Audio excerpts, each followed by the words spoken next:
always watching out for you. This is KOAA News 5 Special Edition.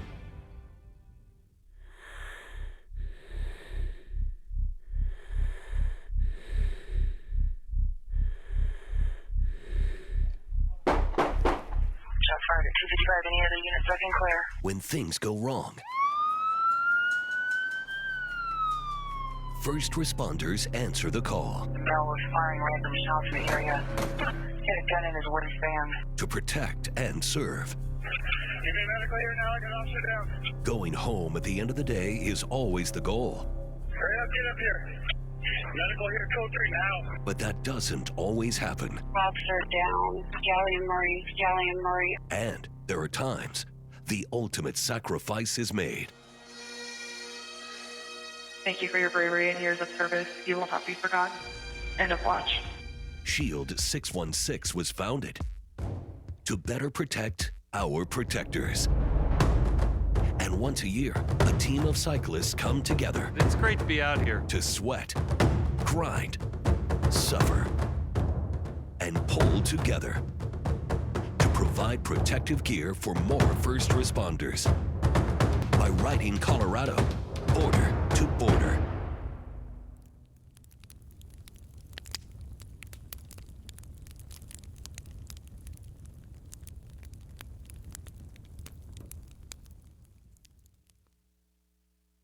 Talk to any first responder, a patrol officer, a deputy, firefighter, paramedic. You will likely hear a common theme. The job's extremely rewarding, in part because they rush to confront situations most of us would rather avoid. I have an active gunman. Copy active shooter. Where? 3. Gunfire is coming from 3835. I think it takes a special kind of person to want to do what we do. Oh. Get down, down, down, down, down! This job isn't for everyone. Get down, get down. Down! Get all the way down. I think people in the first responder community, that's definitely a calling, it's a passion. The most fulfillment of anything I've ever done. And I think the ability to literally be there for someone when they need you the most is awesome. 5-5. Command, we're taking fire, we're taking fire. When you're dealing with situations like domestic violence or things like that or assault. Sounds like 223. We see people on their worst days. You know, nobody calls 911 because they're having a good day. Anybody else here? Switch, take a breather. You see terrible things, you do things and see things that like normal people should never have to encounter. More and more in dispatch centers just like this, law enforcement and medical first responders are sent to confront the reality of an active shooter. I just want to serve, and I want to do it well, and I want to go home at the end of the day. So. I just got shot at. He's behind Planned Parenthood. Quit shooting. Stop here. He's shooting at you as you're coming in. Our sources tell us that the security officer was shot and killed along with one civilian. If you don't know yet what the border-to-border bike ride is, this is part of it. Jake Skifstad is the founder of Shield 616 and a former Colorado Springs police officer and SWAT team member. It all started from active shooters right here in Colorado Springs. His first, the New Life Church shooting. Well, you always think worst case scenario in any of those type of situations. You know, it's hard to go towards danger, and you know that lives are being targeted, and you've got to get in there and do your job as fast as you can to help prevent any more casualties. Then the Planned Parenthood shooting. I just remember reading the page and thinking, you've got to be kidding me, not again. And you're right, it was one of the worst days of my career, and by far the most terrifying. You know, when you strip away that uniform, the person behind that badge, we're a human being just like you and everybody else. And so we have those emotions, we have those same concerns. We just train ourselves to have to fight through them. For Shield 616 to provide rifle-rated protection, it costs money. When we started Shield 616, we were focusing right here in Colorado Springs, my brothers and sisters in blue, and I wanted to make sure that they had the best gear available to them. And so funds have to be continually raised, and Shield 616's most unique fundraiser is the border-to-border ride. Sure, there are plenty of fundraising bicycle rides out there for many good causes, and Shield 616 does many fundraisers, but the impact of this ride goes far beyond the dollars it generates. Feel good.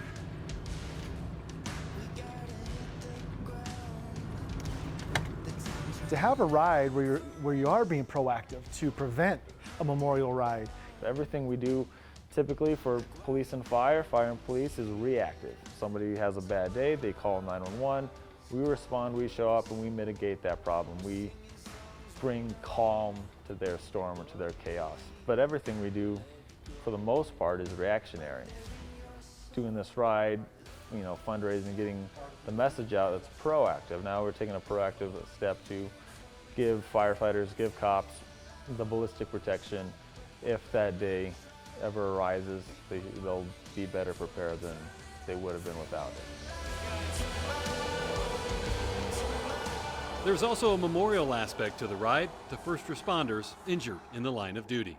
So we have 2 stickers on the back of the helmet. One was for former officer John Adset, and he was run over during a Black Lives Matter protest and was critically wounded, and he's still recovering. Part of him was ripped away when he can no longer do a profession that he was so passionate about doing. Then the other sticker is for CSPD officer Jem Duzel, who was also critically wounded, and he's still continuing in his effort to recover. So ready, guys? 3, 2, 1. Warrior on! And we just wanted it to be a motivation to him to know that, hey, we're thinking about you, we're with you, you continue to fight. And to those killed in the line of duty. Thank you for your bravery and years of service. You will not be forgotten. End of watch. So all the officers, the deputies, the troopers that have been killed in the line of duty, they're all on our back. And like we say, one name is too many. And so if we can help try and prevent that, you know, that's our goal. Never forget those officers that have given the ultimate sacrifices. Officer Pat McElderry from Colorado Springs PD. New to the jerseys this year, a symbol to remember that far too often, first responders are the last to ask for help and are lost to suicide. We have to look out for them. So the ride also provides emotional healing and mental health first aid to the first responders involved. I love you guys. I don't know you, but I love you. Gary Catalan came up with the idea of the Shield 616 border-to-border ride back in 2016. So I was a chaplain with the Colorado Springs Police Department for 10 years, and you know, I know that the effect that some of the calls had on me, and I could only imagine, you know, the officers and what they deal with every day. And the one thing that would clear my mind was to be able to get out on my bike and ride. And you know, and I thought if we could get other officers out there doing that, how awesome would that be? And then also have the purpose of the Shield 616 would be great. Something I noticed with Kerry as a chaplain with the police department and the sheriff's office was that he started to suffer a little bit of PTSD. He was not willing to go talk to anybody about it, but he liked to ride his bike. And he liked to spend time with the officers. And as a first-year rider this year, Sergeant John Alish with Lakewood PD discovered it's not just first responders on the ride. I expected to come to this ride and be with a bunch of cops and a bunch of firefighters and that kind of thing. And what was neat about it is I was surprised at how it was almost the opposite. I got a chance to ride alongside software testing engineers, car salesmen, this reporter / anchor from Colorado Springs that ended up pulling me up the hill. And you know, to get that kind of camaraderie and see that there are people in this world who are willing to donate their time, their energy, their bodies to supporting first responders was an amazing experience. I really think it was just so neat to be able to realize that these people were willing to come out for 4 days and just grit and just bear it with us, going up and down those hills. That was a pretty neat experience. For returning riders, the anticipation builds every year. Especially from like maybe early spring as we get closer to it, and just everyone's getting ramped up and trying to get fit and trying to, you know, get their latest and greatest bike stuff. And it's just really cool to see how it progresses and how sponsors come along and join in with our efforts. So, you know, this isn't something that we decided last weekend, hey, we're going to go out and ride, you know, 380 miles next week. Something that we started even a year ago, and you know, getting ourselves in shape, and it's still a push, it's still a struggle, but you know, it's something that we plan for and work for. When we come back, the Shield 616 ride begins on the Wyoming border in less than ideal conditions, and how the gear that Shield 616 provides helps first responders when lives are on the line, including their own. You think through the next few minutes, and as you think through those and you think about your family and your friends and wondering, okay, is today the day?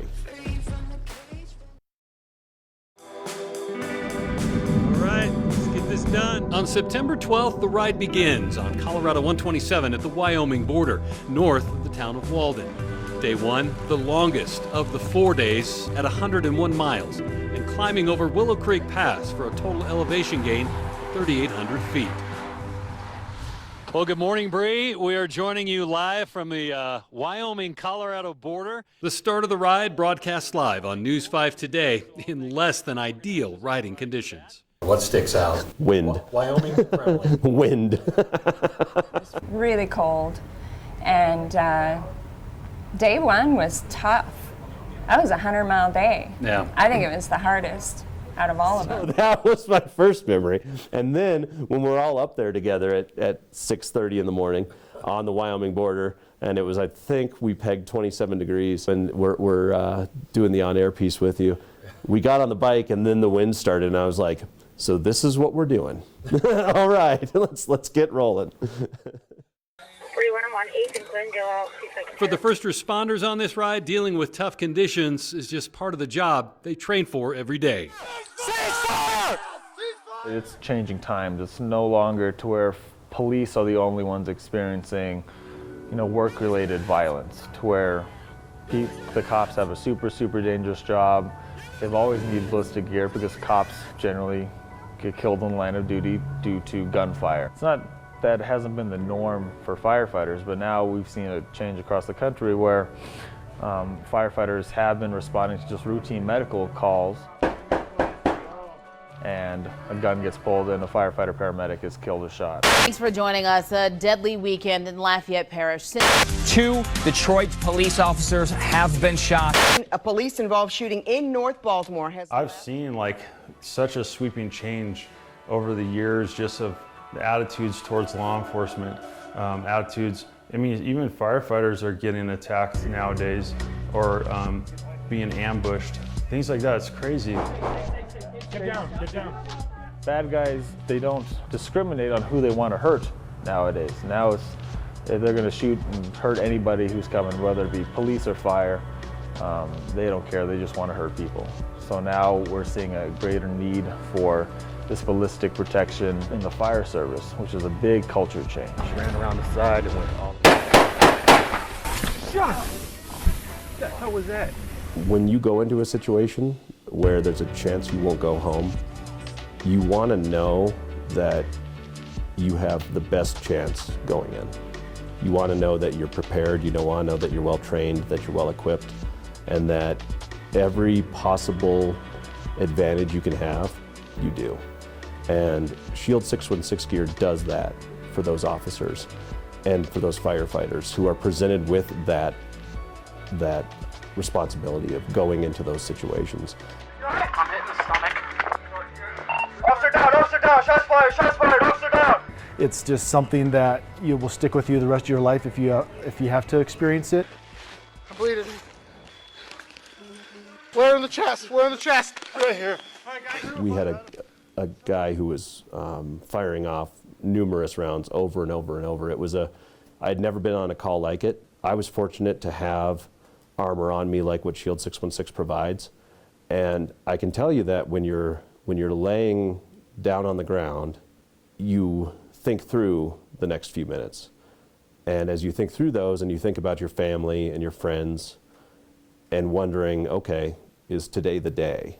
And that day for me felt more possibly like that day than almost any other. Knowing that, again, you have that advantage, knowing that, hey, there's nothing more that I can bring to this than what I have now. Gives you comfort, it gives you peace, it gives you confidence that you're ready to handle the task at hand. Okay, and then I'm gonna load your plates in it. We as law enforcement, we're expected to protect you from whatever threat. And if it involves a rifle, we don't have protection against that. And so that's why we started Shield 616. Our goal with Shield to provide armor that's going to embolden those officers so that they will go in there without hesitation and they will go in there quickly and end that situation as fast as possible. For Cam Halverson, the only firefighter on the ride so far, protecting first responders is something he identifies very well with as part of the Colorado Springs Fire Department's Tactical EMS team, also known as TEMS. We provide tactical emergency medical support to city and county law enforcement, the SWAT teams, and also federal agencies when they come to town, like when the president comes. We provide a TEMS detail to be in his motorcade. Life-saving procedures. My biggest motivation for getting into the TEMS program and making sure our guys were dialed and our training was good and we had the best medical knowledge and training and equipment was if my buddy ever gets shot, I want the guys, if I'm not going to be the one taking care of him, I want the people that are going to be taking care of him to be the best, tactical providers out there, to have the best skills, to be the cool, calm, collected under that immense pressure. When we come back, day 2 of the Shield 616 ride brings a tall challenge. And nothing feels better than just climbing a mountain pass, getting your butt kicked, working super, super hard. And a new focus for first responders to proactively manage their own mental health. Cumulative PTSD is a real deal, just where you're seeing the traumatic things day in and day out and how that impacts life and it impacts depression and home life and all those things. There's no rest for sore legs on day 2 of the Shield 616 ride from Kremling to Leadville. While shorter than day 1 at 75 miles, the route climbs over 5,000 feet up to Leadville, the highest incorporated city in the United States, at 10,152 feet above sea level. 37 miles into the ride on day 2 came a special moment for the team. Everyone on the ride got to meet my wife and my 2 kids. We passed a group of people cheering for us with signs. Oh, yes. Yeah, and that's one thing we've never had in the previous years. Can you guys hold it up together? It was amazing for me, but I knew it was coming, but it was really cool to see all the other riders be like, wow, there's this little 3-year-old jumping up and down for us right now. This is pretty cool. We've never had people cheering for us on the side of the road, kind of like having some fans. And the emotional support of these family members would be needed by every member of the team. Over 1/4 of the day's uphill riding was looming on a steep 10.2-mile stretch. We're going to end in Leadville. Yeah.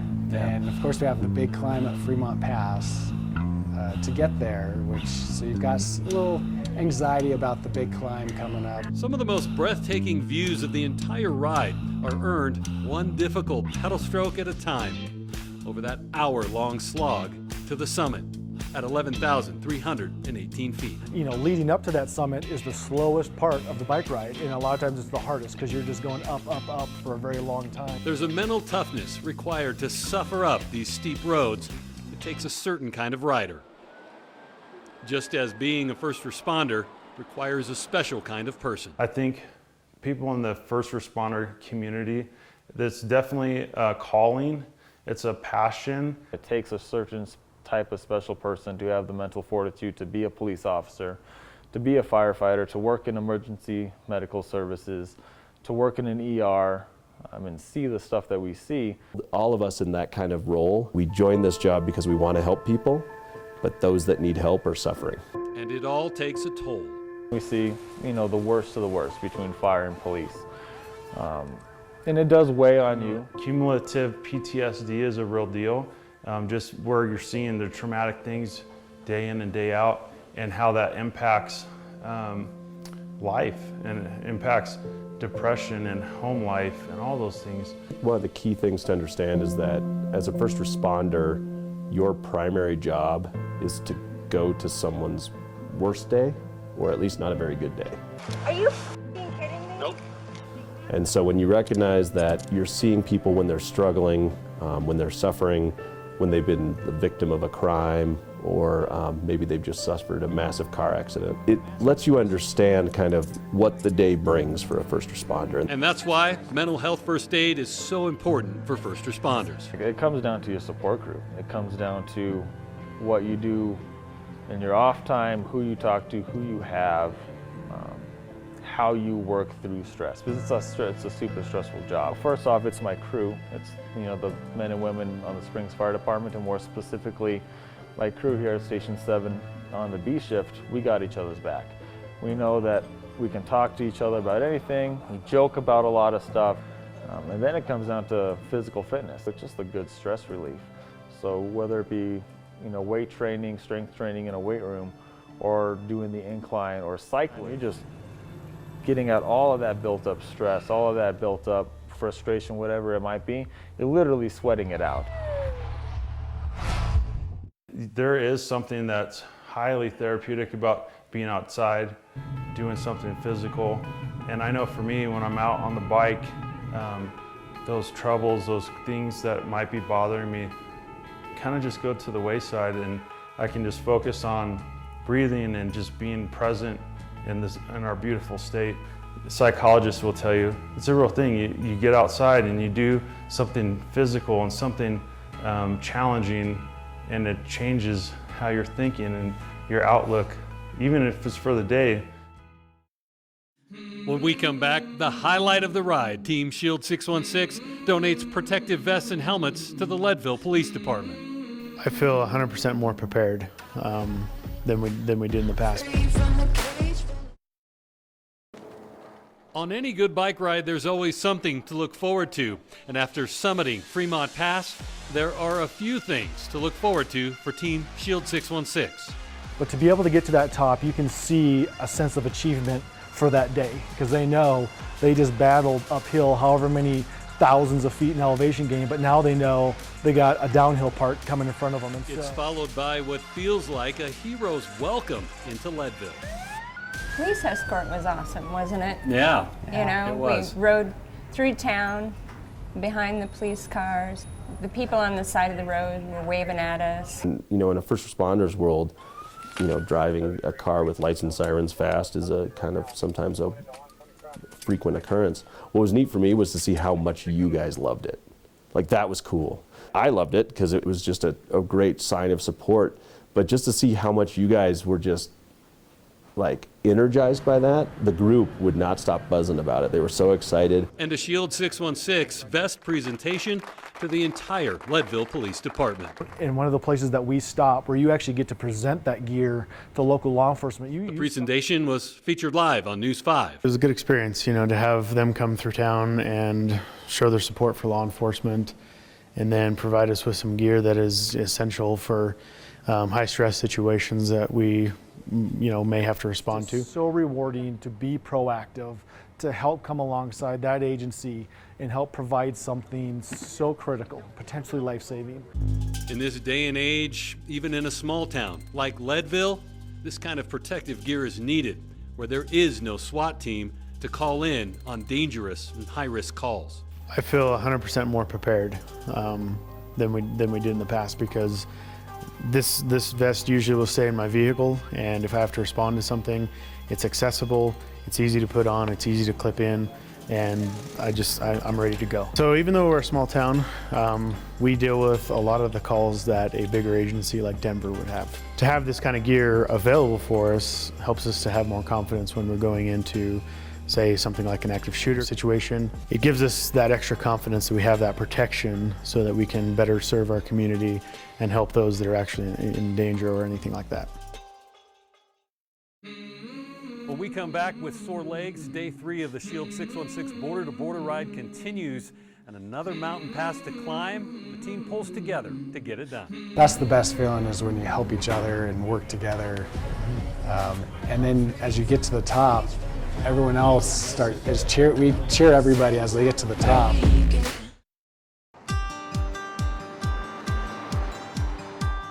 To day 3 of the Shield 616 ride across Colorado border to border. 91 miles lie ahead with 3,300 feet of elevation gain from Leadville to Mineral Hot Springs. I think you'll be all right. If not, I'll suck it up. The aches and pains that are growing are forgotten briefly, thanks to a police escort out of town by Leadville officer Eric Thorne. I admire them for doing what they do.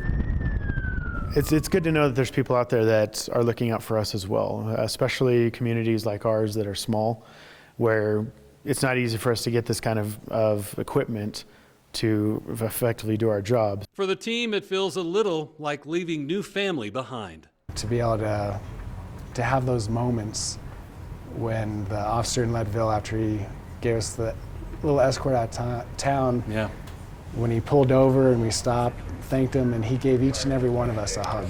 Yeah. To have moments like that, yes, where you see someone's life was touched, and to see their appreciation. The team is working toward the climb of the day, Poncha Pass. Shorter than Fremont Pass at just 7 miles, not 10, but it's steeper, with basically the same amount of uphill riding.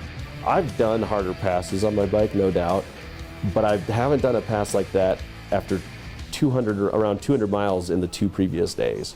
You know, and this is the 3rd day, and you're looking at mile 60 or whatever it was, when you suddenly start climbing this thing. Watch you guys from the back end, and just to see you guys fight, just barely moving up those hills. It's something awesome to see, and to know that you guys are grinding for our cause. It really does mean a lot to me. In cycling and on Team Shield 616, there is strength in numbers and motivation in helping one another. That's the best feeling, is when you help each other and work together.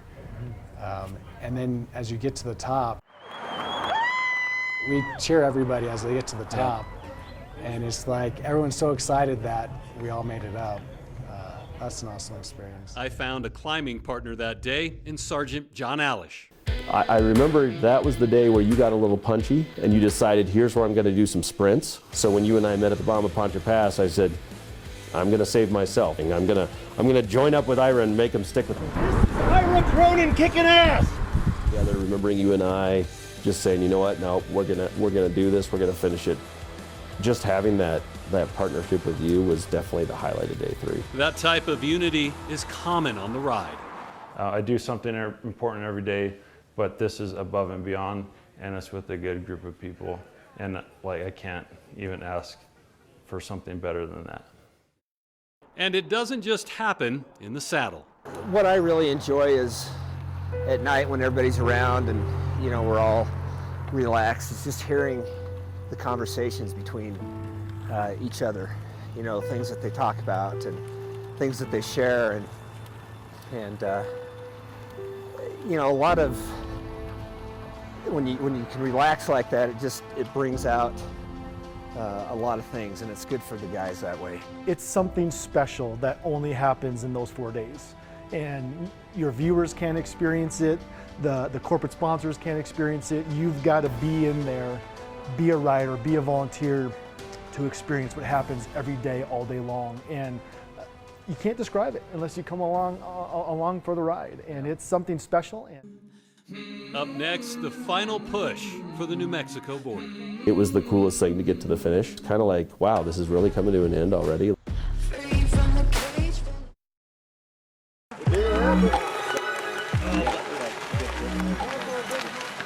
Despite the time soaking in the hot springs, entire bodies, not just legs, ache on the final morning of the Shield 616 ride with the New Mexico border 84 miles away. But there's a new level of unity on Team Shield 616. Community happens in such a special way, and I think riding together, all of us having pain on the backside and working together towards a goal together, that day really culminates that. I think you have something that happens on this bike ride that is so powerful, so special, you can't recreate it outside the bike ride, and that's awesome. It's a testament to all of our riders for that camaraderie and that bond that's built. That was my favorite thing too, was how we rode together that day, and it wasn't about going fast or anything, just enjoying the ride. We're riding together easily. It's like a trained team that's ridden hundreds of thousands of miles together, are pros, and in and out. It just it's relaxed. It was fun, and really, really exciting times. Sticking together that last day, just that camaraderie. It amazes me how all this big group of people can come together and many of us we've never even met before till the ride. Averaging 19 miles an hour on flat roads. Before we know it, we're at the New Mexico border, and the ride is over. I see a sense of accomplishment. I see a sense of I just did something special. I see I hurt right now, but I'm going to continue this last mile to get to that Welcome to New Mexico sign. And so it really is a celebration. Just want to be out here supporting my brothers and sisters on the PD and the fire department. It's a great group of people. It's a lot of fun to be out here. Colorado's beautiful, and what better way to support a good cause than to go cycle across the state. Wednesday night when we were in Leadville and we had a couple of first responders come and talk to us, that was really inspirational, really powerful stuff to hear what they have to go through. So that's why we're out here, right? So that was great to hear. I've been doing this for 4 years, and I came first because I like riding bikes. But I've stayed for 4 years because of what this means to the community and the police officers it support. These guys are my brothers, you know, and it's a great group, great cause, and every year when we ride across here, I cry, and I just love them, and I wouldn't miss it, you know. You know, this ride has heart. That's what I love about it. And I love it. I love all these guys. You know, again, the heart that they have is just incredible. I would almost, honestly say bittersweet. You want, it was the coolest thing to get to the finish, but it was also the end of something. I know we were all pretty worn out from sleeping on floors and, various places on small camping pads together and all that. And waking up early and riding all day and windburn and sunburn and being, sore in places you've never been sore before. But at the same time, it was just so cool. It was kind of like, wow, this is really coming to an end already. We've done so much together so far. And I'm not saying we should extend it to 5 or 6 days. That's not what I'm arguing. But I definitely think it just shows just how cool the whole experience was. To think that I just rode across the whole state of Colorado, however many hundreds of miles that was, and all these different, there's not a whole lot of people out there that can say they rode across the whole state. But there's not a lot of people out there that can say we rode across the whole state for something so important.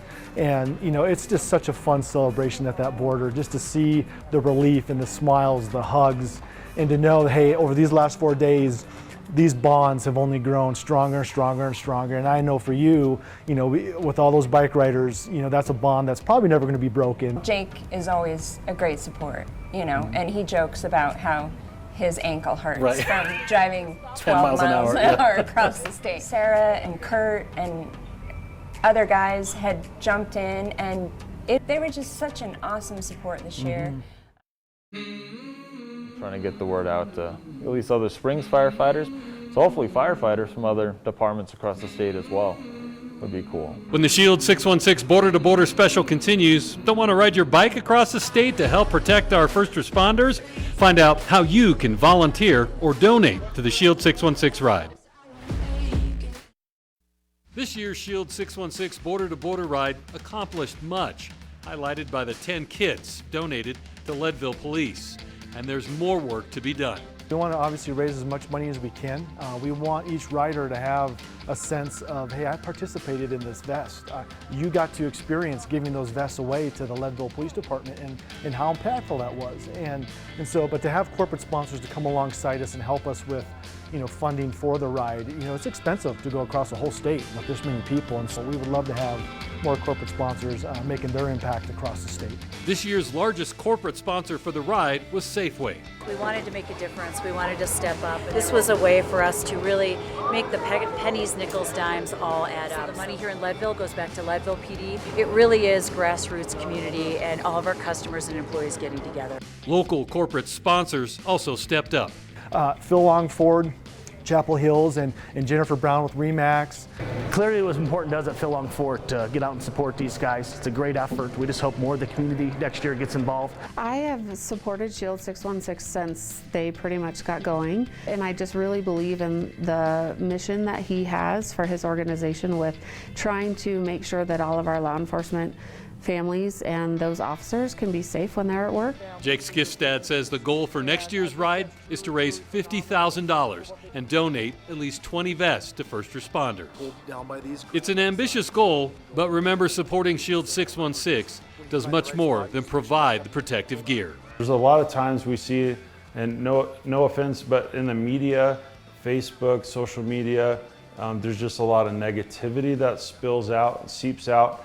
And what's easy to forget is that there's a lot of people that care about first responders. When a church or an organization or whoever sponsors an officer or a firefighter, it's really heartwarming just to know that, wow, that's a big deal. That is a lot of money, and they care about us, and they want us to go home at the end of the day. I will be a Shield 616 rider for life if I can do that.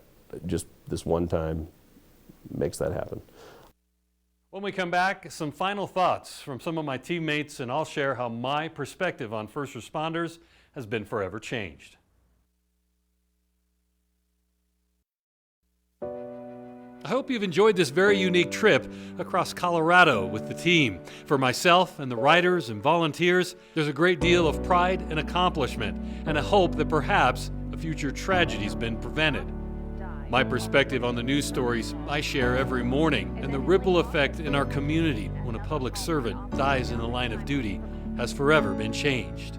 This year, every member of the team was presented with an end-of-watch coin for El Paso County Sheriff's Deputy Detective Micah Flick. We were to carry these in our jerseys as we rode across the state. Now, it was told to us and explained by the family member that presented these coins that the colors and symbols on the front represent Micah and things that were important to him and who he was in his life. End-of-watch coins like this are meant to keep alive the memory of those who make the ultimate sacrifice. I now carry mine in my jersey every time I ride. It helps me remember that first responders, like Micah, are willing to risk everything every minute that they're on the job. It also helps me remember that there's another ride coming for me and my teammates to train and prepare for, to in a small way push forward the important work of Shield 616. I will be a Shield 616 rider for life if I can do that. Just this one time makes that happen. I would love to see more first responders get involved. Because my big takeaway, like I said, I think walking away from that first time was camaraderie, community, and support. And I didn't think going in that's what I would get, but that's what I walked out with. And so knowing that, I would love to see other cops, other firefighters say, yeah, it's something I want to do. When we come back, we close out the ride with an ending you don't want to miss and find out where you can get more information and more content on this year's Border to Border ride.